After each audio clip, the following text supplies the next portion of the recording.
S மக்களே, இன்றைக்கி episode முடிஞ்சது. உண்மையை சொல்லணுன்னா சொல்கிறதுக்கு ஒன்றுமே இல்லை.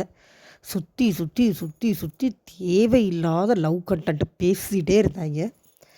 சும்மா ஒரு ஓவர்வியூவாக சொல்கிறேன் மக்களே. இன்றைக்கி கேமும் இருந்தது, ஒரே ஒரு கேம் ஆரம்பித்தாங்க, அதே பாதியில் முடிச்சு விட்டாங்க. ஏன்னு தெரியல, முழுசாக போட்டிருந்துருக்கலாம். ஐயோ! ஆனால் கொடூரத்தோட உச்சக்கட்டம் இன்றைக்கி எபிசோடு. இவ்வளோ போராக இது வரைக்கும் எபிசோடு இருந்திருக்கான்னு தெரியல. ஏதோ 1 2 கண்டென்ட்டாவது சிக்கும். இன்றைக்கி ஒன்றுமே இல்லை. சண்டை தான் கண்டென்ட்டுன்னு நான் சொல்ல. கேமாவது விளையாண்டுருக்கலாமே. நைட்டு 9:30 மணிக்கு ஆரம்பிக்குது டாஸ்க்கு. அதையும் டக்குன்னு முடிச்சிட்டாங்க. என்னன்னு ஒன்றும் புரியல.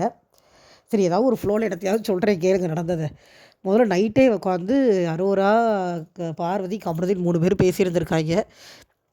மாற்றி மாற்றி அரோரா நான் விலகிக்கிறேன்னு சொல்ல, பார்வதி பரவாயில்ல ஃப்ரெண்ட்ஷிப்பாக இருங்கன்னு சொல்ல, கமருதீன் வந்து இல்லை வேண்டாம் அப்படின்னு தூக்கி போட்டுட்டு எழுந்து போக, கடைசியில் அரோரா ஐயோ நானும் வரல அப்படின்னு எழுந்து போக, அப்புறம் பார்வதி அப்பா நீ வேண்டாம் நீ எழுந்து போக, அப்புறம் அரோரா பார்வதியை சமாதானப்படுத்த, அப்புறம் பார்வதிட்டே எழுந்து ஓடி போய் தலை ரூமில் உட்காந்து துஷார் ஃபோட்டோவை பார்த்து அரோரா இப்படி நைட்டு இது ரொம்ப நேரம் போச்சுங்க. எனக்கு சத்தியமாக என்ன சொல்கிறதுன்னு தெரியல.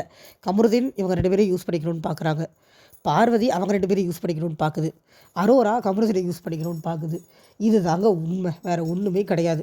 3 பேரும் மாற்றி மாற்றி எப்படியாச்சும் அடுத்தவங்களை யூஸ் பண்ணி கண்டென்ட் பார்க்கணுன்னு பார்க்குறாங்களே ஒழிய எந்த 2 பேருக்குள்ளேயுமே ஒரு உண்மையான ரிலேஷன்ஷிப் இல்லை அப்படிங்கிறது மட்டும்தான் அங்கே ஃபேக்ட்.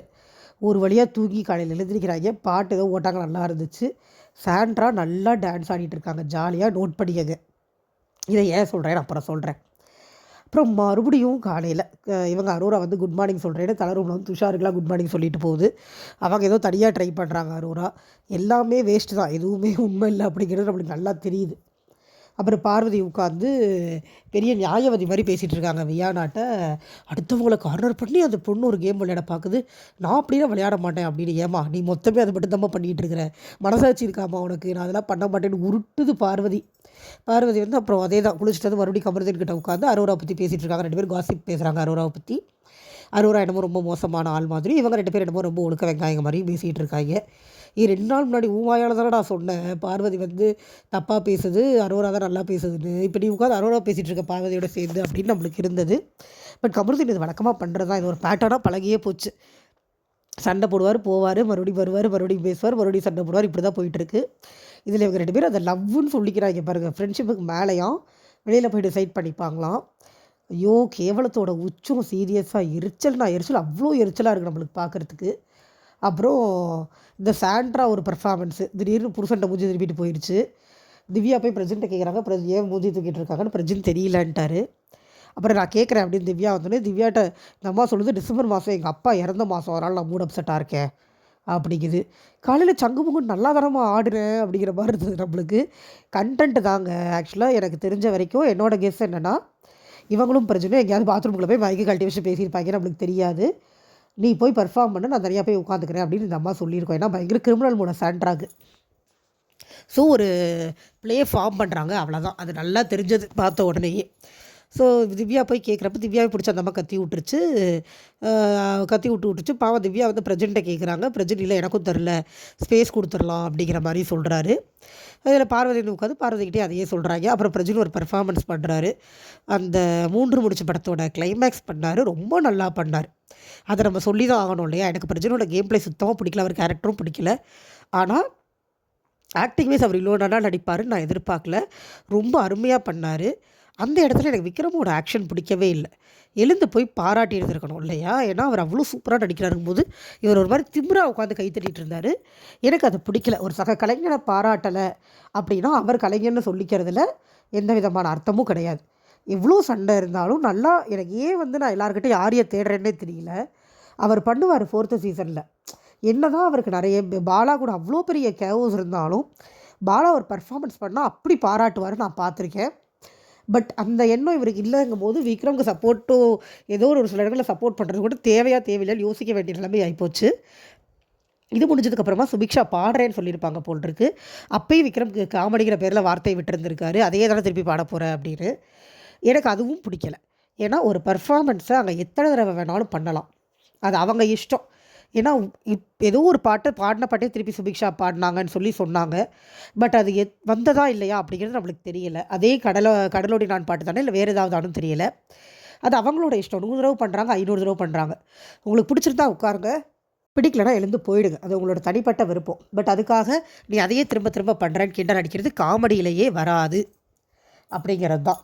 கடைசியில் சுபிக்ஷா வந்து நீங்கள் தப்பு அப்படி சொன்னீங்களே தப்புன்னு கூட ஃபீல் பண்ண மாட்டீங்களா அப்படின்னா நான் தப்பே பண்ணலை அப்படின்னு அங்கேயும் திமுறாக தான் விக்ரம் சொல்கிறாரு. அப்புறம் ஒரு மாதிரி சமாதானப்படுத்தி கட்டி பிடிச்சி கூப்பாடு போட்டு உள்ளே கூட்டிகிட்டு போயிட்டாங்க. பட் பாடினாங்களா இல்லையா அப்படிங்கிறதுலாம் நம்மளுக்கு தெரியல. இதுக்கிடையில் விக்ரமே அதை சொன்னார். கடலை பற்றியே நீ பேசிகிட்டு இருக்க, வேறு ஏதாவது பேசு அப்படிங்கிறத சொன்னார். விக்ரம் இல்லை சாரி வினோத்துமே இதை சொன்னார். ஓகே, அது அவங்களோட இஷ்டம். அதை இவங்களாம் கமெண்ட் பண்ணுறதே என்ன அப்படிங்கிறது எனக்கு புரியல. அதுக்கப்புறமா இந்த டாஸ்க் வந்தது. இந்த டாஸ்க் வந்து இந்த மாதிரி ஒரு இதில் வந்து எதுக்கு தேவையில்லாமல் அந்த வாட்டர்மெலன் எடுத்துகிட்டு வந்தாங்கன்னு எனக்கு தெரியவே இல்லை. அவர் தான் எவிக்ட் பண்ணி அமிச்சிட்டிங்க. அவர் வேண்டவும் வேண்டாம். ஏன்னா அது அவர் தெரியுது அந்த மனுஷன் என்னத்தையாவது உளறிட்டே இருக்கார். கேட்கவே இரிட்டேட்டிங்காக இருக்குது. இப்போலாம் அவர் வீடியோ வந்தால் கூட தள்ளி விட்டுறது. எதையாவது உளரதான் போகிறாரு, ஏன் கேட்கணும் அப்படின்ட்டு. அவர் இதுக்கு தேவையில்லாமல் அவர் ஒருவேளை அவர் இருக்கும்போது இது டிசைன் பண்ண டாஸ்க்குன்னு சொல்லி மாற்ற வேண்டான்னு அப்படியே வச்சுட்டாங்களா என்னன்னு தெரில. தர்பூஸ் நடிப்பு சாம்ராஜ்யமாக என்னையா எனக்கு புரியலை. எதுக்கு இந்த சேனல் வந்து அவரை ஒரு நடிகர்னு சொல்லி ப்ரொமோட் பண்ண ட்ரை பண்ணுதுன்னே எனக்கு சீரியஸாக புரியல. என்னத்தை அப்படி நடித்து கிழிச்சிட்டாருன்னு சொல்லி அவர் ஆக்டர்னு ப்ரொமோட் பண்ணுறீங்க. அவருக்கு நடிப்பு வரலங்கிறது உலகத்துக்கே தெரியும். அவர் தான் சொல்லிட்டு தெரிகிறாரு. இப்போ வந்து சின்ன குழந்தைங்களை பிடிச்சிட்டேன், பிக்பாஸ்க்கு அப்புறம் எனக்கு பயங்கர ஃபேமு அப்படி இப்படின்னு கண்டதே உருட்டிகிட்டு இருக்காரு. இவங்களும் அவர் பேரை போட்டு உன்னை கொடுக்கும்போது வெளியில் போயிட்டார்ல, எதுக்கு தேவையில்லாமல் அவரை எடுத்துகிட்டு வந்து உள்ளுக்குள்ளே ப்ரொமோட் பண்ணிகிட்டு இருக்கீங்கன்னு எனக்கு தெரியவே இல்லை. ஒரு வேளை கண்டென்ட்லாம் அடுத்த வாரம் திவாகரை உள்ளே விட்டுருவாங்களோ அப்படின்னு கூட எனக்கு டவுட் வருது சீரியஸாக. ஐயோ, மறுபடியும் அவரை பார்க்கணுமா கடவுளே, ஒன்றுமே புரியாமல் லபோதிபோன்னு அவர் கத்துறதை பார்க்குறதுக்கு இப்போ தான் பார்வதி ஒரு மாதிரி தேத்தி கொண்டு வந்திருக்காங்க. அதுக்குள்ளே மறுபடியும் அந்தால பிடிச்சி உள்ளே போட்டிங்கன்னா கொடூரமாக இருக்கும். எனக்கு அது சுத்தமாக பிடிக்கல அவர் பேர் எடுத்துகிட்டு வந்தது. எனக்கு இப்போ முதல்ல அவர் உள்ளுக்குள்ளே இருந்தப்போ எனக்கு வெளியில் இருந்தப்போ அவர் பிடிக்காது, உள்ளே வந்ததுப்போ பிடிக்காது, இப்போயும் அவர் எடுத்துகிட்டு வந்தது எனக்கு பிடிக்கல. உனக்கு என்ன அவர் மேலே காண்டுன்னு கேட்டிங்கன்னா அவர் எல்லாரையும் அசிங்கப்படுத்துறாரு, அதான் காண்டு. அவர் பாட்டுக்கு ஒரு வாரமாக ரீல்ஸ் பண்ணிட்டு போயிருந்தாரு, எனக்கு பிரச்சனையே இல்லை. பட் அவர் எல்லாரையும் அசிங்கப்படுத்தும் போது அவர் மேலே ஒரு மரியாதையோ ஏன் ஒரு நல்ல எண்ணமோ வரமாட்டேங்குது, அவ்வளோதான். இந்த டாஸ்க் வந்தது. ஒரு 2 நகை இருக்கும், ஒரு 2 டீமாக பிரிச்சுட்டாங்க. அவங்கவுங்க டீம் அவங்கவுங்க நகையை பாதுகாக்கணும். இதில் ஒருத்தருக்கும் ஒரு கேரக்டர். எனக்கு ஐயோ கடவுளே, எரிச்சல் அவ்வளோ எரிச்சலாக இருக்குது அந்த கேரக்டர்லாம் பார்க்கும்போது. சீரியஸாக விக்ரம் எம்ஆர் ராதாவாம். எப்பா எந்த ஊரில் எம்ஆர் ராதா எனக்கு புரியலை. அவர் இன்ட்ரடியூஸ் பண்ணிக்கும்போது நான் இதெல்லாம் செய்ய மாட்டேன், ஐ டோன்ட் லைக் இட் அப்படிங்கிறாரு. ஒரு மாதிரி இவர் தான் பிக் பாஸ் பயங்கரமாக மதிப்பார், அப்படியே அப்படி ஒரு வார்த்தையை விடுறாரு அப்படிங்கிறது எனக்கு புரியவே இல்லை. எனக்கு அது பிடிக்கவும் இல்லை. அப்புறம் பார்வதி கோவை சரலாவாம் சும்மாவே கத்தும். ஏன்னா அட்லீஸ்ட் கேரக்டராவது கொஞ்சம் அமைதியாக இருக்கிற மாதிரி ஏதாவது ஆப்போசிட்டாக கொடுத்தது வாயை மூடக்கூடாதா? அப்படி கோவை சரலா சதிலாவதியில் இருந்த கேரக்டர் ஐயோ பேசியே சாவடிப்பாங்க கண்டிப்பாக. கமருதீன் ரெமோ என்னத்தை பண்ண போகிறாரோ தெரியல. ஐயோ அப்புறம் இன்னொரு எனக்கு ரொம்ப ரொம்ப ரொம்ப மோசமான கேரக்டர் தான் சுபிக்ஷாவுக்கு நாகேஷை கொடுத்தது. சுபிக்ஷா ஏஜுக்கு அந்த பொண்ணு நாகேஷை ஒழுங்காக பார்த்துருக்குமான்னு கூட தெரியல. அவங்க ஒரு வீடியோ காமிச்சாங்க போட்டிருக்கு, உள்ளே கூப்பிட்டு எல்லாருக்கும் இந்த மாதிரி பண்ணுங்கன்னு. அந்த வீடியோவை பார்த்துட்டு வந்துட்டு அது திருவிளையாடலில் வர்ற ஒரு என்ன சொல்கிறது ட்ரேட்மார்க் சீன் அது. அதை வந்து ரீக்ரியேட் அறகுறையாக கூட பண்ண தெரியாமல் அந்த பொண்ணு ஒரு பெர்ஃபார்ம் பண்ணுது பாருங்கள். ஏய் என்னடா உங்களுக்கு காண்டு? ஒரு பயங்கர டேலண்டடான ஆக்டர்ஸ் எல்லாம் இவங்களை வச்சு அசிங்கப்படுத்திட்டு ஒரு ஒன்றுத்துக்கும் இல்லாதவனை நடிப்பு அரசன்னு சொல்லி போட்டிருக்கீங்க. என்ன ட்ரை பண்ணுறீங்க சேனலு?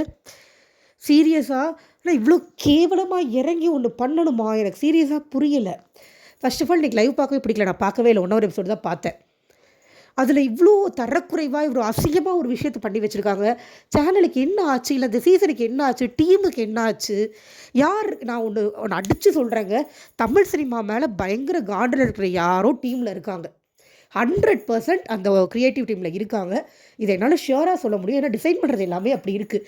சிவாஜி, நாகேஷ், எம்ஆர் ராதா, சரோஜா தேவி, இன்னொரு டிஆர், சிம்பு, எல்லா கேரக்டரும் கொடுத்துருக்காங்க. எல்லோரும் சுமாராக பெர்ஃபார்ம் பண்ணுறாங்க. ஒரு பயங்கர ஆக்டர்ஸ் எல்லாம் இவங்க அசிங்கப்படுத்திட்டு உட்காந்துட்ருக்காங்க நடிக்க தெரியாமல் உள்ள. இதில் வந்து நடிப்பு அரசன் ராஜா தர்பூஸும் அந்த சாம்ராஜ்யத்துக்கு கீழே இவங்கெல்லாம் வராங்களாம். சிவாஜிக்கெலாம் அரசன்னு சொல்ல வரீங்களா தர்பூஸ்? எனக்கு புரியவே இல்லையே. அவர் அப்படி தான் உருட்டுவார். இப்போ வெளியில் பார்த்தீங்களா, எனக்கு எல்லாருக்கும் நான் தான் அரசன் விஜய் டிவி போட்டிருக்காங்க, நாளைக்கு இருந்தாலும் வீடியோ போடுவான்னு நினச்சாலே எனக்கு அவ்வளோ ஆத்திரமாக வருது. ஒஸ்ட்டு டீம் செலெக்ஷனுங்க. விஜய் டிவி இழுத்து மூடிட்டு போக வேண்டியது அப்படி பண்ணிகிட்டு இருந்தாங்கன்னா. சீரியஸாக இதை விட ஒரு பெரிய கேவலம் வேறு எதுவுமே இல்லை. நடிகர் சங்கத்துலேருந்து என்னை கேட்டால் இவங்க மேலே கேஸே போட்டு விட்ருவோம், அவ்வளோ அசிங்கமாக பண்ணிகிட்டு இருக்கிறாங்க. எல்லாம் வந்து இன்ட்ரடியூஸ் பண்ணிக்கிட்டாங்க. பார்க்க சகிக்கலைன்னா அப்படி சகிக்கலை.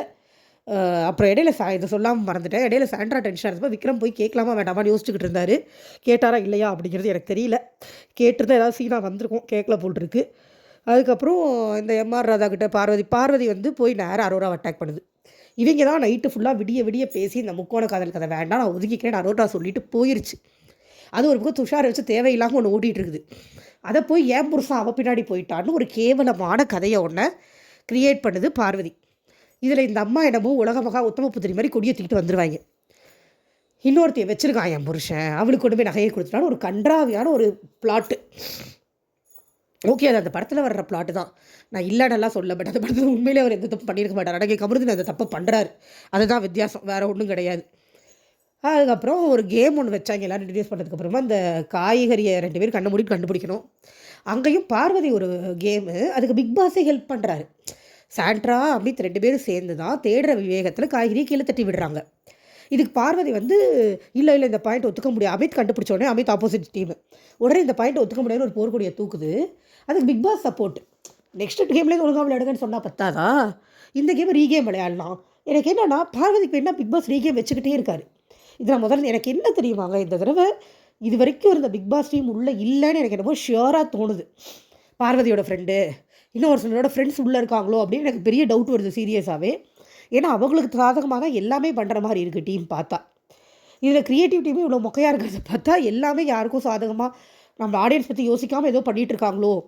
விஜய் சேதுபதி கொடுக்குற ஸ்கிரிப்ட்டுமே அப்படி தான் இருக்குது, ரொம்ப பயாஸ்டாக நம்ம அவர் மேலேயும் கோபம் வர்ற மாதிரி வேணும்னே இதெல்லாம் பண்ணுறாங்களா அப்படிங்கிற மாதிரி தான் நம்மளுக்கு இருக்குது. ஸோ ரீகேம் வச்சு சாண்ட்ரா ஜெயிச்சிட்டாங்க. மாடர்ன் டீம் இப்போ ஹையரில் இருக்குது. எனக்கு தெரிஞ்சு நான் ப்ரொமோவில் பார்த்தேன், அந்த மாடர்ன் டீம் தான் ஜெயிச்சிருக்காங்கன்னு நினைக்கிறேன். அதுக்கு தகுந்த மாதிரி தான் இவங்க கேமே விளையாடுற மாதிரி தான் இருக்குது பார்த்தா. பார்க்கலாம் மக்களை, இது ஒன்றும் இதுவே நான் கஷ்டப்பட்டு இவ்வளோ நேரம் பேசியிருக்கேன். பொதுவாக 20 மினிட்ஸ் பத்தாமல் கண்டென்ட் இருக்கும். இன்றைக்கி 11 நிமிஷத்துக்கு மேலே என்ன பேசுகிறதே தெரில அப்படிங்கிற மாதிரி இருக்குது. உருப்படியாக ஒரு கண்டென்ட்டும் இல்லை, அதுதான் உண்மை. நடுவில் வந்து பிக் பாஸ் மாலைன்னு ஒன்று கல்யாண மாலை மாதிரி ஒன்று பண்ணிகிட்டு இருந்தாங்க.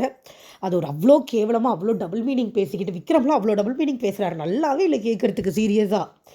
பப்ளிக் ஷோவில் இருக்கும் பிக் பாஸ் மதிக்கிறேன்னு சொல்லிக்கிறாங்க, ஆனால் வாயில் நல்ல வார்த்தையே வரமாட்டேங்குது, நல்லாவே இல்லைங்க.